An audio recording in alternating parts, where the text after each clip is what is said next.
Later this year, we will launch a dedicated device that enables you to stream any game from your PS5 console using remote play over Wi-Fi. Internally known as Project Q, it has an 8-inch HD screen. It has come to everyone's attention that a new PlayStation Portable console is in the works. And it has to be one of the worst ideas Sony has ever imagined.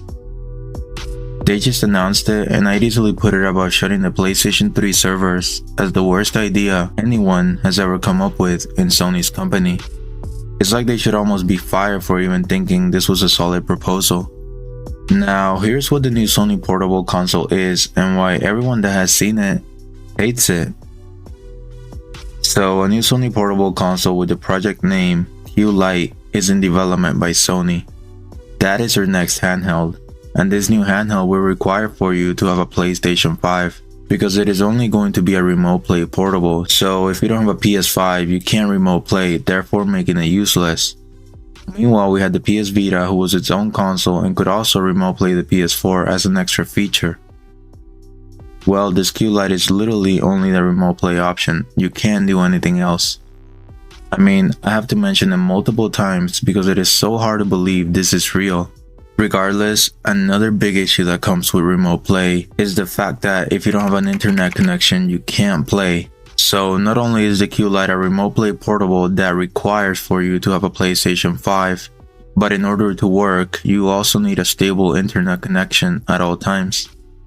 And that makes me wonder, is anyone really excited for this? Because what is the price likely going to be?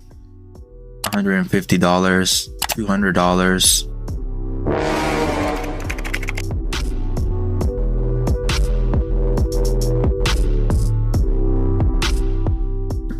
I don't think many people have money laying aside for a remote play piece of hardware. There is nothing about it that can compensate for all the negative aspects it brings.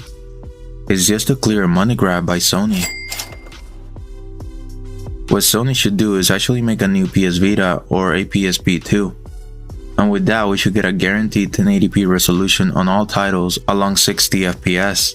We should even see a performance mode with 90 or 100 FPS, which would be tremendous for especially competitive shooter games.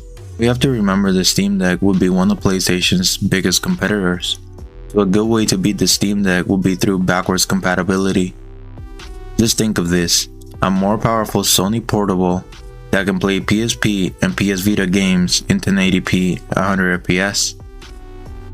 And I mean, if we ramp up the FPS even more, it could be insane. Like, imagine playing Killzone at 120 FPS, or playing God of War 2 on a portable device at 1080p, which is not something we've seen yet. And as good as the Steam Deck is, it lacks the PlayStation exclusives and features that a new PSP would have.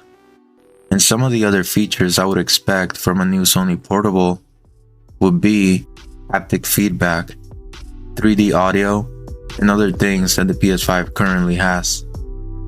I mean, the possibilities are endless with an actual playable handheld, not that remote PS5 screen that they want to do.